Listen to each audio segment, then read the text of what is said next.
नमस्कार दर्शक बंधु जय जगन्नाथ ओडिशा रे होमगार्ड नियुक्ति को नहीं पुणी एक जिलार नुआ अपडेट आसी जाइए। तेबे भद्रक जिला तरफ गतकाली एक नोटिफिकेशन आसी जाइए होमगार्ड नियुक्ति को नहीं। तेबे पूर्वर जो भाई और भौणी मैंने भद्रक जिला आवेदन करनथिले तेबे सेमानक पई पुणी थरे सुযোগ रही। तेबे एथिरे पदवी संख्या वृद्धि करा जाई 139 को वृद्धि करा जाइछि। पूर्वर 47 गोटी पदवी पई नियुक्ति आसीथिला, वर्तमान 92 गोटी पदवी को वृद्धि करा जाइछि। तेबे सर्वमोट 139 गोटी पदवी रही। एवं भद्रक जिलार जो भाई और भौणी मैंने फास्ट फेज रे एप्लाई करि पारि नथिले समस्त आवेदन करिनेबे।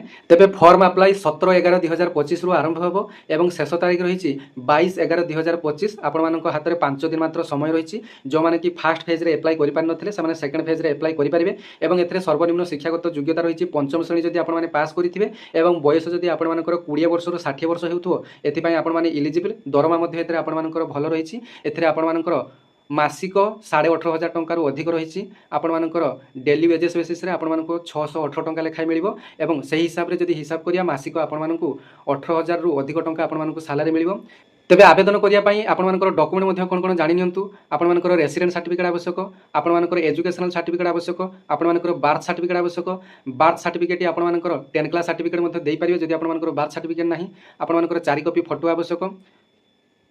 जदि आपण माने कोनोसी स्वतंत्र कला रखिचंती, डिप्लोमा आईटीआई कंप्यूटर करचंती तार सर्टिफिकेट मध्ये आपण माने देई परिबे। जदि ड्राइविंग लाइसेंस करचंती तार सर्टिफिकेट मध्ये आपण माने देई परिबे।